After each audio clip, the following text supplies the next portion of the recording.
পেশাব করার সময় মনের ভুলেও আপনি এই দুইটি কাজ করবেন না।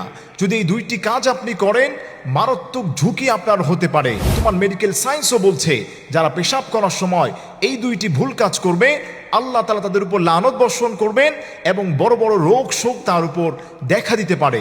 এর মধ্যে অন্যতম হচ্ছে কিডনিতে সমস্যা হতে পারে, আপনার লিভারে সমস্যা হতে পারে, আলসার হতে পারে। ১০ নম্বর হচ্ছে ওয়াল্লাযী ইয়াতাখাল্লা ফি তরিকিন, যারা পেশাব করার সময় রাস্তায় যারা পেশাব করে। নম্বর হচ্ছে রাস্তাঘাটে কখনোই আপনি পেশাব করবেন না। ২ নম্বর হচ্ছে আউফি জিল্লিহি, নবীজি বলেন যারা ছায়াদার ফলদার বা স্টপেজ এই সমস্ত জায়গাগুলোতে যারা পেশাব করে, এর দ্বারা তাদের মারাত্মক মৃত্যুর ঝুঁকি আছে। এমনকি আল্লাহ সুবহানাহু ওয়া তাআলা ওই বান্দার উপর অসন্তুষ্ট হয়ে হচ্ছে যদি আপনি এই দুইটি কাজ পেশাব করার সময় করেন। মেডিকেল সায়েন্স গবেষণা করে বের করেছে যারা এই দুইটি কাজের সঙ্গে লিপ্ত থাকবে, বড় বড় রোগ তার মধ্যে দেখা দিবে। কিডনি রোগে আপনার ঝামেলা হতে পারে, লিভারের মধ্যে ঝামেলা হতে পারে, আপনার ক্যান্সারের মতো রোগ আপনার শরীরের মধ্যে বাসা বাঁধতে পারে। এই জন্য হচ্ছে আউফি জিল্লিহি, ছায়াদার ফলদার, এখানে ছায়া নেয়, বিভিন্ন বাতাস খাওয়ার জন্য মানুষগুলো বসে যায়।